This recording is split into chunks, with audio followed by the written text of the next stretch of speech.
Hi all, welcome to Poorni's kitchen.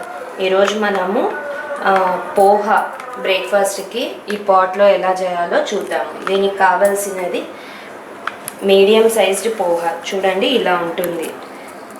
మీడియంగా, కొన్ని థిక్గా ఉంటాయి, కొన్ని మరీ పలచగా ఉంటాయి. అలా కాకుండా మీడియం సైజ్డ్ పోహా అని దొరుకుతుంది, అది తీసుకోవాలి. అలాంటిది నేను ఫ్యామిలీ ఆఫ్ 4కి 2.5 తీసుకున్నాను, సరిపోతుంది. మీరు కావాలంటే ఎక్కువ చేసుకోండి. అండ్ దీనికి కావాల్సినది కొంచెం క్యారెట్ ఇలా ఫైన్గా తురుముకున్నది, ఆనియన్స్, కొబ్బరి, either dry coconut or fresh coconut ఏది ఉన్నా సరే, నిమ్మకాయలు, ఇది గ్రౌండ్ నట్స్, పచ్చిమిర్చి. యాక్చువల్గా ఈ పోహాకి అన్ని వెజిటబుల్స్ వేసి చేస్తారు, బట్ అలా అన్ని వెజిటబుల్స్ వేస్తే ఆ ఫ్లేవర్, పోహా ఫ్లేవర్ ఉండదు. అందుకే ఏదో ఒక 1 or 2 వెరైటీస్కి రెస్ట్రిక్ట్ చేసుకోండి. ఎందుకంటే యాక్చువల్ ఫ్లేవర్ మిస్ అయితే మనం పోహా తిన్న ఫీల్ ఉండదు. అందుకే నేను ఓన్లీ క్యారెట్ తీసుకున్నాను. క్రంచీనెస్ కోసం ఈ గ్రౌండ్ నట్స్ తీసుకున్నాను. ఈ పోహా ఒక్కసారే వాష్ చేసేసి డ్రైన్ చేసేసేయాలి. నేను అది చేస్తానండి ఇప్పుడు. ఇలా చూడండి, ఇలా ఒక్కసారి జస్ట్ అలా క్లీన్ చేశాను, మంచినీళ్ళు పోసేసి ఇలాంటి పాత్రలో వేసేసుకుంటే డ్రైన్ అయిపోతుంది. అది చేస్తాను ఇప్పుడు. ఇలా డ్రైన్ చేసుకోవాలండి. ఇది డ్రైన్ చేసి ఇలా తీసుకున్నాక ఇది పక్కకు పెట్టేద్దాం. అంత లోపల వేరే ప్రాసెస్. అవి ఎంత బాగా ఆరిపోతే అంత పొడి పొడిగా ఉంటుంది. ఆల్రెడీ ఈ పాత్ర పెట్టేశాను నేను. కొంచెం ఆయిల్ వేసేసి, మరీ తక్కువ ఆయిల్ వేస్తే ఏ వంట టేస్ట్ ఉండదండి, మరీ ఎక్కువ ఆయిల్ వేసినా బాగోదు. ఎలాగూ ఇది అందరికీ కలిపి చేసిన వాటికి మేబీ ఒక 3 స్పూన్స్ అలా వేస్తాము. అది ఏం ఎక్కువ కాదు. మనం ఒక్కరమే 3 స్పూన్స్ వాడితే ఆయిలీ ఫుడ్ తిన్నట్టు. సో అది ఏమీ వరి అవ్వకండి. జీలకర్ర వేసాను, జీలకర్ర, ఆవాలు అంతే. పసుపు, ఎండుమిరపకాయలు వేస్తున్నాను, కరివేపాకు,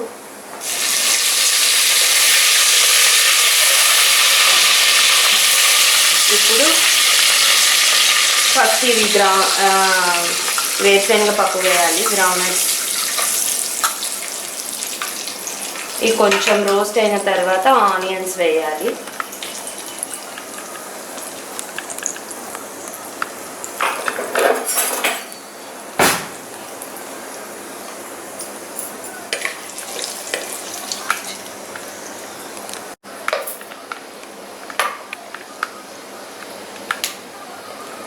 ఇప్పుడు ఆనియన్స్ వేయాలి. అవి కొంచెం రోస్ట్ అయిపోయినాయి.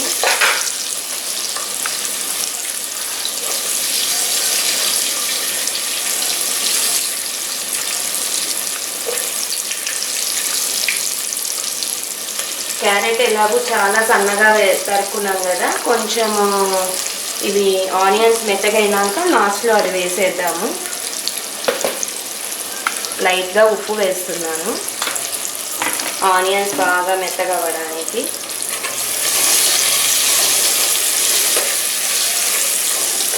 ఇప్పుడు నేను ఫాలో అవుతున్న ప్రాసెస్ చిన్నప్పటి నుండి మా అమ్మ వాళ్ళు, అమ్మమ్మలు అలా చేసిందేనండి. నేను జస్ట్ యాడ్ చేసింది గ్రౌండ్ నట్స్ ఒకటే.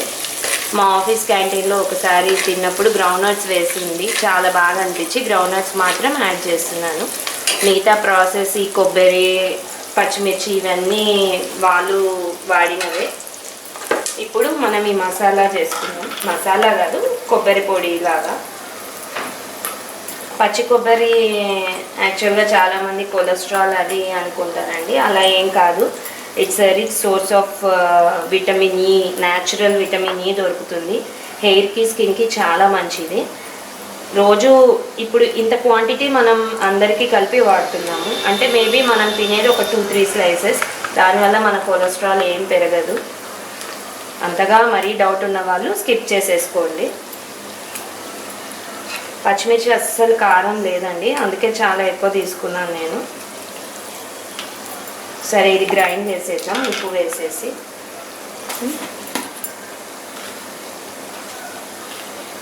ఉప్పు అందులో కూడా కొంచెం వేసాను కదా. చూడండి అటుకులు బాగా డ్రై అయిపోయినాయి, ప్లస్ సాఫ్ట్గా అయిపోయినాయి, ముద్ద ముద్ద కాకుండా. ఇప్పుడు మనం ఇది చూసేసి ఇది కూడా బాగా మగ్గిపోయింది, ఆయిల్ అంతా పైకి వచ్చేసింది చూడండి. ఇప్పుడు మనం ఇది వేసి బాగా కలుపుదాము. అంటే బలంగా కలపకూడదు, కొంచెం లైట్గా కలపాలి.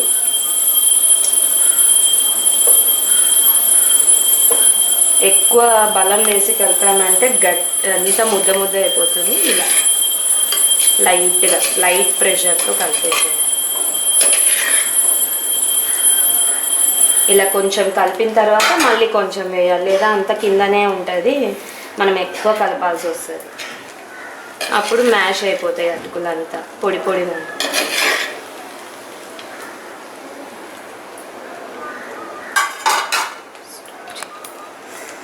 చూడండి ఇలా అయిపోతుంది. అవి కొంచెం మగ్గిన తర్వాత క్యారెట్ తురుము ఇది వేసి ఒక 5 మినిట్స్ బాగా మగ్గేంత వరకు ఉంచేసి మనము పోహా వేసేసుకుంటే పోహా రెడీ. కొత్తిమీర వేసుకుంటే బాగుంటుంది, నా దగ్గర ఇప్పుడు కొత్తిమీర లేదు, సో అది వేయడం లేదు. చూద్దాం ఇది మగ్గిందా అని.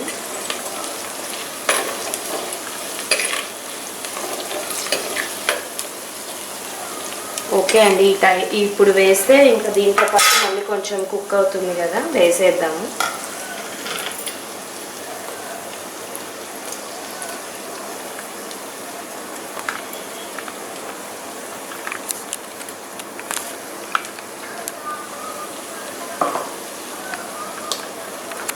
కొబ్బరి కూడా ప్రతిసారి గ్రైండ్ చేసుకోవడం ఏంటి అన్నట్టు ఉంటుంది, బట్ ఫ్రెష్గా గ్రైండ్ చేసుకుంటే చాలా టేస్ట్ ఉంటుందండి. ఒకసారి ఎండు కొబ్బరి, కారం, ధనియాలు అట్లా వేసి మసాలా లాగా కొంతమంది పెట్టేసుకుంటారు, బట్ దానికంటే ఇలా ఫ్రెష్గా చేసుకుంటే చాలా బాగుంటుంది. ప్లస్ మనకు ఏ కూరకు తగ్గట్టు, ఏ రెసిపీకి తగ్గట్టు, క్యారెట్ కూడా వేసేసాను, ఏ రెసిపీకి తగ్గట్టు దానికి మనము అడ్జస్ట్ చేసుకోవచ్చు. కారం, కొబ్బరి కన్సిస్టెన్సీ ఒకే మోనోటోనస్గా ఉండకుండా డిఫరెంట్గా ఉంటుంది. మనం చేసే కూరని బట్టి, కర్రీని బట్టి, లేదా ఐటమ్ని బట్టి మనము కొబ్బరిని, కారాన్ని కన్సిస్టెన్సీ మార్చుకోవచ్చు. సో నాకు ఇదే బాగుంది అనిపిస్తుంది.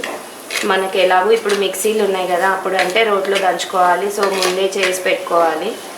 మనకు ఆ ప్రాబ్లం లేదు కాబట్టి ఇలాగే బెటర్. సరే అండి, ఇది ఒక 2 మినిట్స్ అలా ఉంచేద్దాము, అన్ని ఫ్లేవర్స్ అన్నీ బాగా పట్టుకునేలాగా. చూడండి ఇలా కింది నుండి ఇలా తీసుకొని జస్ట్ లైట్ ప్రెషర్తో ఇలా పైకి వేయాలంతే.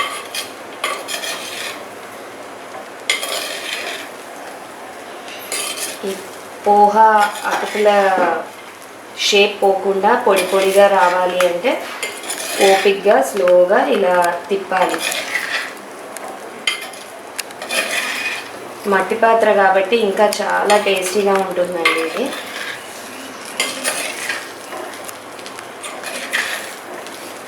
సరే ఇలా బాగా కలిపేసి మూత పెట్టేద్దాము.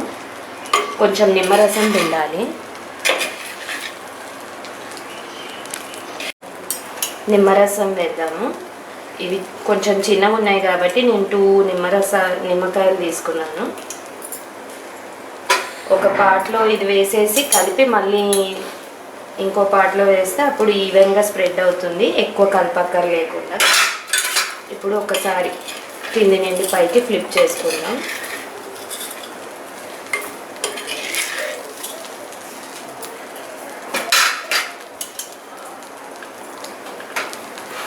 ఇప్పుడు మిగతా అది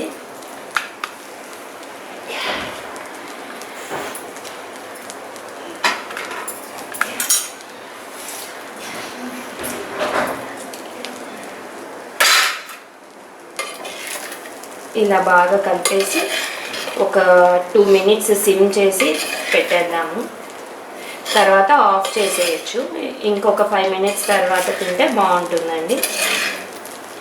ఇది మట్టి పాత్ర కాబట్టి వేడి సరిపోతుంది, అదే దమ్ అదే ఉంటుంది, సరిపోతుంది. చూడండి పొడి పొడిగా ఎలా ఉందో. మూత పెట్టేస్తాం.